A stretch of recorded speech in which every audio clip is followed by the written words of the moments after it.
Welcome back to Man Across New Horizons. I'm Dear Darling, as you see what's going on on a lovely island of Fawnhollow today, where we'll be vibing out as per usual. You might be like, yo, Dear Darling, you're going to talk about the elephant in the room, about the fact that you're recording at the afternoon today? Well, it's because today is a bank holiday, because if you don't know, if you somehow don't know, Queen of England, Elizabeth II, died about a week ago. Has it been about a week now? No, it was last Thursday? That sounds about right, or something along those lines. And today is the funeral. No, wait, was it last Thursday? I don't know, but the time's blurring together, but we'll go on to that in a second. I won't be talking about it in today's episode all that much, but I will just address it. Hello everyone, right now in Fawnhallow, 2:01pm on Monday, September 19th, 2022. And we have a last bag off, which we will not participate in. But yes, she tragically passed away, and today is basically the funeral, the remembrance funeral for her, where a procession has taken place. I think it's over now. I tuned in for a little bit of it. I didn't stay to watch the entire thing. And while I'm not going to make this the main conversation topic for today, I at least will address it because it's a big thing. And I suppose my thoughts on it is any sort of death, you know, and any death always feels quite sad, generally.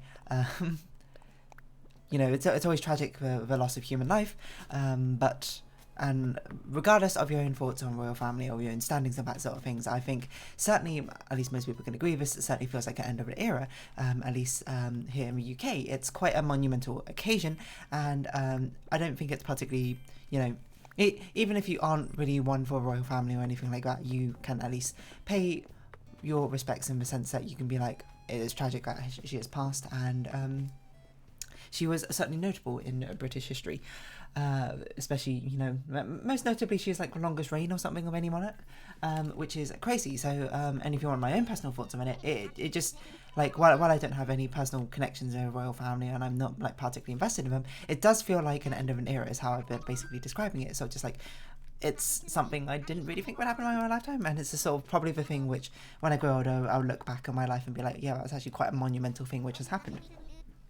So that's why I say, you know, rest in peace to the Queen, God save the Queen. But I'm sure she's lived a good and fulfilling life. So, but as always, it is a tragic situation. So yeah, that's it. That's happening today. So that's all that's going on. I'm not really going to talk more about it because I don't honestly know much about royal family or anything like that, nor processions or anything like that. It's just, you know, as with any death is tragic, and a funeral hopefully helps people come to process it, who they are affected by, who it affects strongly. But we're going to talk about other stuff today. And what should I talk about? I don't know. I could talk about my dreams. I know that's a bit of a social faux pas when it comes to, if you don't know, apparently like dreams are actually one of the worst things to talk about conversationally, because most people don't really, obviously it's quite hard to understand and interpret what other people's dreams may be like, because you kind of have to be there for them, because sort of by their nature dreams tend to be quite nonsensical, but you know, I think it gives nice sort of conversational fodder. Hello, is my stream deck working? It doesn't seem to be working. What if I replug it and plug it? You know, I want to cough, which is why I was doing it. I don't know if the updates come out yet, which fixes the stream deck and OBS. Let's see. Still not working? Is it working on Discord? Should have restarted my OBS. It's working on Discord. Okay, I have to use scroll like that as my backup mute button. Because my throat is a bit rasp, you know, and been a bit busy the past 2 days, so. Yeah, we can talk about my dreams, but my dreams are sort of like a weird ongoing mashup of like 4 different stories, which I'm not really sure how they relate. The first one, it was sort of like a cold open in the middle of a spaceship. I think it was, the first 2 stories were one story, and the next 2 stories were another 2 stories. Actually, no, hold on. Wait, I can't remember what order the stories came in. Okay, no, what the first story was, it actually felt like a Disney movie. It kind of felt like Rescuers Down Under, sort of. It's sort of like Rescuers Down Under combined with what I think Secret of Nim is meant to be like. I don't know, I've never actually seen Secret of Nim. Also combined with Ghost of a Tale, is that what that mouse, like through the dungeon video game is called? Where basically it took place in this like mouse idyllic, not idyllic mouse village, a mouse village, where in this world, this mouse village, where a huge population of mice live, is the only village where water exists or anything like that. They have like this giant river which sort of flows through, and then there's it has a normal amount of river, and the entire village is basically this sort of it's sort of river village. Everyone's like on tiered planking and piers or whatever, quite high above the actual water level, because like once a year or something, this big festival happens where like the waters through the rivers surge through, and like the water level rises like considerable amount, and like a huge amount of water comes. It's basically like a monsoon, I suppose, and it's like a big celebration. There's a big like jubilation. Everyone's like, it's a big festival. Everyone's having a great time. People stuck up on water for the upcoming year or whatever. I don't know how this world exists where only this village gets water, but I think I was a mouse of the story. I kind of jumped out of being like sort of a passive observer as well as being one of the characters in the story. But I was just like this little character in the story who, look, I can only describe as looking like Little Red Riding Hood if she was a mouse. But yeah, she was like part of this village, or I'm not sure she was part of this village her entire life, or I don't really know. But basically, at some point, there's this like big evil mouse character who comes along with like wanting to light a fire or something in a village. He looked very mean and intimidating, and I can't remember if is it Rescuers Down Under who have a sort of big evil mouse villain character. He kind of looked like that, except for more like a plague doctor, I suppose, that sort of vibes. And intimidating, because there's one part of a festival where like a fire is lit or something. I don't know, it's meant to be some sort of contrast of the infinite amount of water. Like a fire is meant to be a sort of like a thank you, or like the strength in the face of it. I don't really remember, but like every single year for the past like 10 years or something, this like really evil looking mouse has been like ruining quote the festival, where he's come along and he's like stealing the candle flame or something to light his own lantern fire, and no one really knows why, and then he just like beats people up who gets in the way. It's very sort of like dramatic, you know, and dramatic in a Disney sense, you know, sanitized for children is perhaps how I describe it. And then I can't remember it all like amazingly well, but then like this one year, my character, who may or may not have been my character, we'll call Little Red Riding Mouse, was like, I'm gonna save the festival. And then it was like a montage of basically like, imagine you watched a trailer for a movie instead of actually watching the movie at that point. It was like a load of like montage sort of things happening. Like there's a big storm where the river just like swelled up even more than usual in this thing, because like it was unhappy. But I just remember sort of like the climax part of the movie was finding out that this mouse was doing it because his mother died or something, and he was like lighting this candle as like a what's the word, like a vigil. No, it's not really a vigil. It's like everyone's awake or something, like a symbol or something, and in remembrance of his mother's death, who died in the festival or something, and it was like buried or swept away by the town or something. And then I guess that's not really the climax, that's like the pre-climax. And then the actual climax was when the Little Red Riding Mouse confronts the big evil mouse, and you know, they basically have a conversation. He's like sort of beating up, and then like I remember at one point he's got like a forked cane which he hobbles around on, and there's like he held it up to her throat, who was also maybe my throat. I don't know if it was me or not of a character at that point. And then they basically sort of like have a heart to heart where she, you know, gets through to him emotionally, being like, you know, I'm sorry about your mother and all. It's not exactly what he said. It felt much more emotional and impactful at the time, but it's basically like, I'm sorry for your mother and her death, but this isn't the way to go about the memory of who she was and what she was as a person. And then they, you know, they sort of reconcile, and then like they bond, because I think also the main character's mother also died or something when she was young, and I don't really remember. And then they both go to a festival together, hand in hand, and then it's sort of just like everyone's like, Ron, what are you doing? And then, you know, nice Disney factor in the fashion. The evil villain gets redeemed, and he gets his part of the festival, and he gets to light the candle, I suppose, which now serves as a reminder for like all of them who have been lost in that village previously or something like that. I don't know. It was meant to be a nice story at the end. I can't really remember how neatly it wrapped up. I just remember that sort of a climax scene of like what's the word, when you like go square up and face someone in like in a showdown. that scene stuck in my mind. I don't know, you know. It felt so Disney. It felt so like early, not early Disney. No, let's not go that far. Like mid early Disney. You know, like Pocahontas. No, maybe not Pocahontas era. Maybe that's a bit late. But it felt like it could have been in Rescuers Down Under, and maybe it was. Maybe some of those scenes were basically sort of mutations of Disney movies related to mice, which I've seen before. I don't know. It was very compelling, you know. Felt like I was actually watching a movie, I suppose, and technically being part of a movie as well, because that's what dreams kind of are like. And it was, honestly, it was great, you know. It's one of my, you know, greatest wishes, not greatest wishes, okay, let's not go that far, but it's the thing I really wish existed, is some way to sort of like record your dreams and then play them back so you could watch them over and over. Think about how much media we would get. You could just upload your dreams to YouTube and you'd have like crazy amount of people just checking into, like, whoa, this person's dreams are so crazy and wild, love watching them, and like, oh, have you checked out this person's dreams, etc, etc. And probably expose a lot about your own mental psyche, so maybe that's not, maybe it's a bit of an invasion of privacy, but you know, I guess you're consensually uploading them, so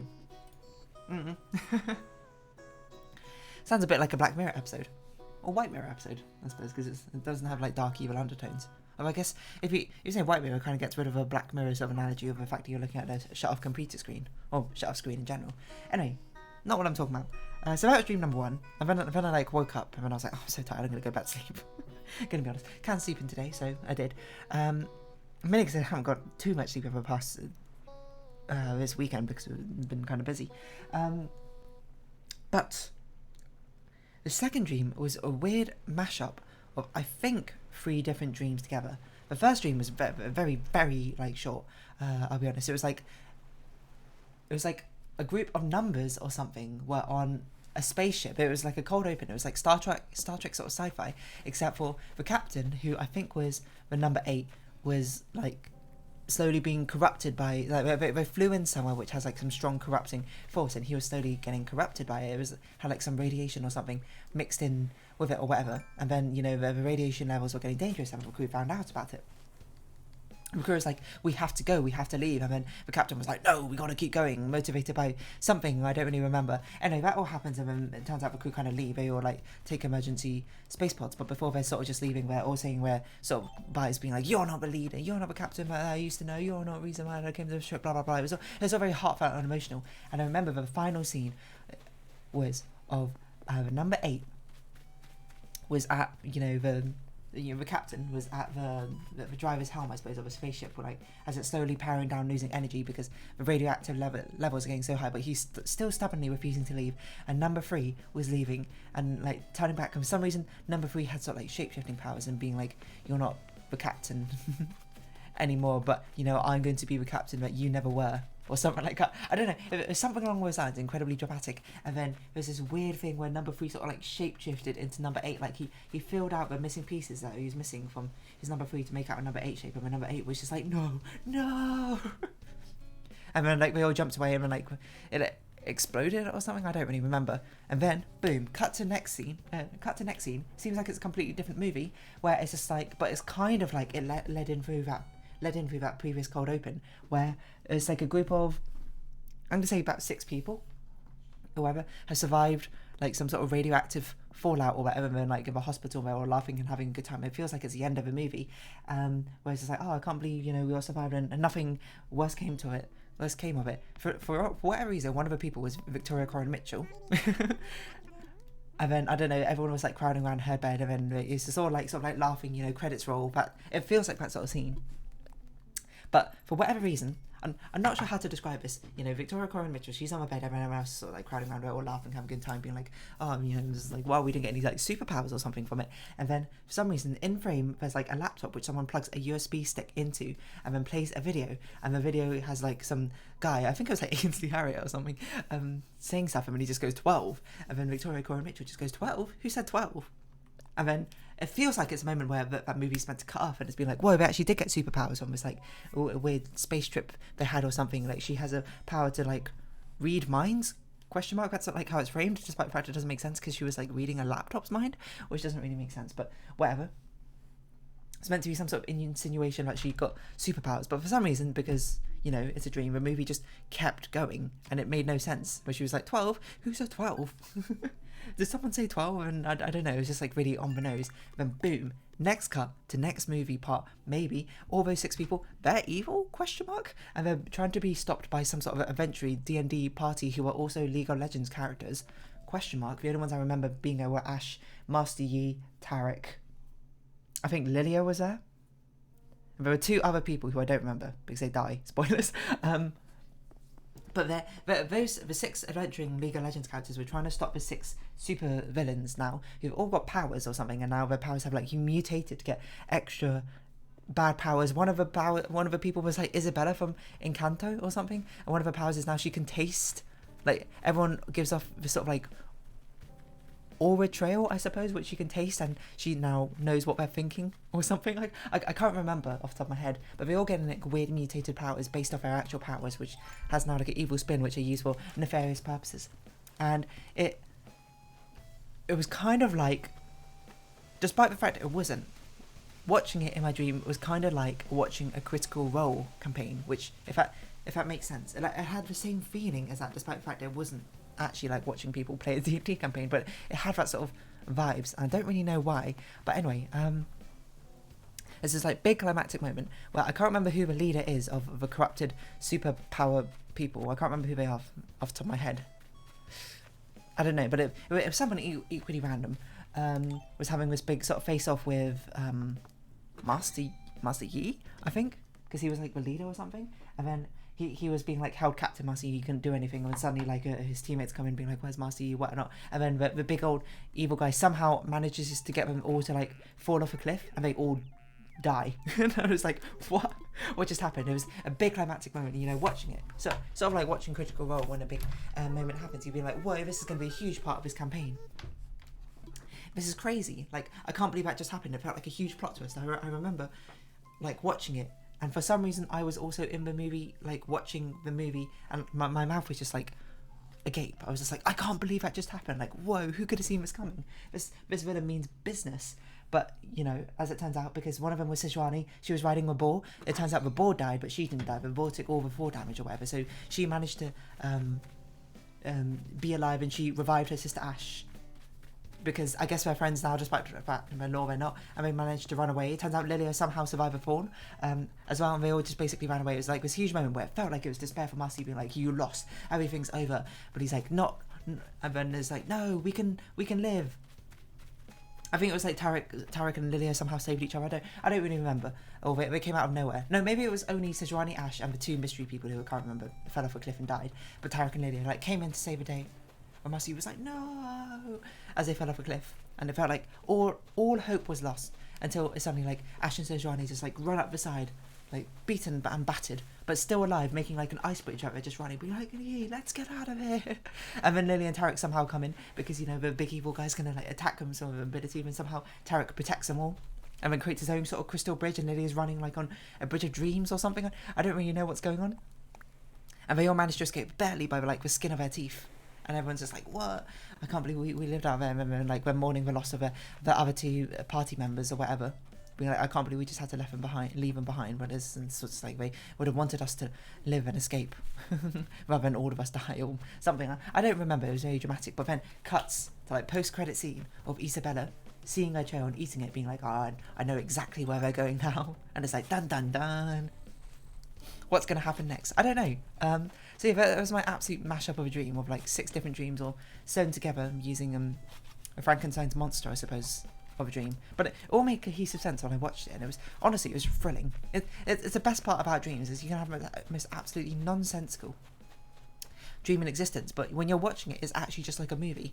Or like when you're dreaming it, it's actually like a movie. It feels so thrilling. Like, all of the story beats hits as they do, even though if you talk about them now, you're just like, that makes absolutely no sense. But in that moment, you're like, whoa, this is so dramatic. Whoa, this is tense. No, I can't believe this incredibly sad thing happened. And it's weird how they invoke that sort of feelings, especially that feeling of feeling like I was watching a Critical Role campaign, despite the fact I wasn't. Alright, all that Critical Role stuff that's happening, whoa, is what I'll say. I haven't even watched Campaign 3. I watched up to like episode 10 or something, when I just stopped at some point. But apparently it's really, really big things happened in the last 2 episodes, is what I'll say. If you know, you know. If you don't, then, you know, I guess you don't really care about spoilers, but I'm not going to spoil it for you anyway. It's just sort of like, whoa, what on earth is going on? I don't know if we actually know those recipes, because I forgot to actually check if we... Oh, I might have actually checked if we knew them or not, but I forgot to check if I did. At least it's not in my memory. Anyway, those are my dreams, you know. You might have been listening to that and being like, this sounds like the most boring thing in existence. Why did you tell me this? Fair enough, you know. It is something that people are warned about. Don't talk about your dreams randomly to people. Most people don't care. But, oh, man. It felt like... I'm not really much of a movie watching person, but I was like enthralled by those movies in my mind that I made up. It was just like, I don't know, this is like the greatest entertainment. And legitimately, I woke up from a milestone being like, that's probably now my favourite childhood movie of all time. And when I thought about it a bit more, like I immediately woke up, I was like, that's my favourite childhood movie of all time. Like, that's going to go down in history. And I thought about it a bit more, and I'm like, that movie doesn't even exist. I literally just made it up in my brain. And when I thought about more, and I'm like, it really made no sense. It also isn't even a complete movie. But it's just, your brain invokes those emotions. It puts like whatever, like clip reel it wants to in front of you, and then your brain also is in control of your emotions. It's going like, you think this is the greatest thing you've ever seen. You think this is particularly emotional and moving, and hits exactly, you relate to it so much or something, despite the fact it literally makes no sense. I shouldn't say it literally makes no sense. It's sort of just like, your brain is, and I was gonna be like, your brain is AI, which is kind of like backwards, but it just like, it takes in a load of stimulus or whatever and just tries to sew them together in something which makes sense. You've seen stimulus or like childhood movie, emotional moment, climax of a movie, dark, gritty, aesthetic or whatever, and then it's like you put those into your brain and being like, okay, this is a prompt, dream away, brain, and your brain goes, I've got this, and it makes absolute nonsense, but it still invokes the same emotions because it's kind of cheating your brain. It's both the director and it's in the entire audience. Of course it's going to rate itself 10 out of 10. But yeah, I don't know. Well, so that's about 20 minutes to talk about that dream. That's incredible. Seeing as there really wasn't much I could talk about because I don't remember all too well. I don't know if I've had any other dreams recently. Low battery, that's not good. Because I need to do another Happy in Paradise customization after this. And it's because I haven't switched these out, because normally I switch these out for the pink and green ones when I'm not doing Happy in Paradise customizations, but I've done one like every single day for the past like 5 days or something. What was the one that went up yesterday? Oh, Daisy's Santa's house. The Santa house is actually really good. Hold on, I haven't like replied to comments in... How long has it been since I've replied to comments? Has it been like weeks? 12 weeks. So it's about 2 weeks. Okay, so it's not too bad. I was just thinking, like, I haven't replied for ages. And then I got that one as my upcoming ones. I gotta be honest, like, I don't think they're all that great. Hold on. I know, Fang Chic Share Chalet. That one was terrible, from what I recall. Daisy's one is one of my favourite ones I've done recently. The one that's coming on tomorrow, I don't remember. It's okay. I don't remember what the inside looked like. Oh, it was weird, is what I'd say. The one after that was actually legitimately my favourite one in most recent time. And one after that is bad. Well, it's not bad, it's just like meh. And I haven't done the one which will be for the Friday episode. And you might be like, why are you recording so much Happy in Paradise in advance? Well, I'm going on holiday tomorrow, so I won't be able to otherwise. So, kind of feels like a good time to do so. What mission can we do now? One of them was deep sea diving, right? That's why I keep opening my inventory. I kept opening my inventory because I was doing it without actively thinking about why I was doing it. I was like, why am I doing this? What else can we talk about? Dreams. I must have talked about dreams so many times. Like, dreams are just like a nice way to have conversation. Rescuers Down Under? I remember I used to have like all these old Disney books which basically retold the events of a movie or something through a book. And Rescuers Down Under was one of them we had, but I really don't remember what it was about. Rescuers Down Under. I don't really recall what this movie was about. I don't remember there being a person in it. What? I just remember there being... There's apparently a kid, but maybe I literally only remember these two mice. But like the posh like lady mouse, and then like the street rat mouse. Street rat mouse. I literally don't remember this. I don't even know what this meant to be, like a Steve Irwin sort of mouse, like a outback ranger sort of mouse. And also, who is this kid and who is this seagull? Actually, I do remember the seagull because I ride on the seagull. Who are these other characters? Anyway, Rescues Down Under. Villain? Villain. What the heck is this? Who's a mouse villain? Disney mouse villain. Wait, Secret of Nim? Is this what I'm thinking of?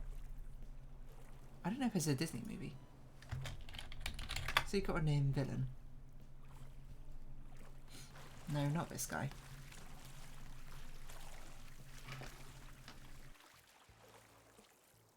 I just realised I didn't unpause. I paused a little bit. There's been a big jump, and then I just realised I've been talking about about a minute and I never unpaused the video. But basically I was just saying, what was I was just trying to remember exactly what I was looking for, and I was looking for the rat villain for my dreams, and then I looked up for Great Mouse Detective because I remembered. And then I was like, oh, was he like Ratigan? Because I thought Ratigan was the person I was looking for, and he was, but he didn't look like Ratigan. Now I actually look at Ratigan again. He looked like, I was saying the evil mouse villain. Well, he's not really a villain, he's more like a misunderstood villain. Antagonist. He looked more, I don't know, he looked more like stoically demure, I suppose is how I describe him. He didn't look like evilly sinister, he just looked like unnerving, is perhaps how I should say it, which is why I was like, he kind of has like sort of Plague Doctor-esque vibes in my head. And you might be like, what did Little Red Riding Mouse look like? She kind of looked like the main character from Tooth and Tail. Well, actually, I don't know if she's the main character, but the main character of the Red Team in Tooth and Tail, which is a game I bought ages ago. And I was like, I should play through that campaign at some point. You know, actually play for it, because it's the concept of it, as I understand it, is basically an RTS, but you can play with just a controller rather than having a mouse, which is, you know, kind of similar to how Pikmin is basically just an RTS, but you use a controller, not a mouse.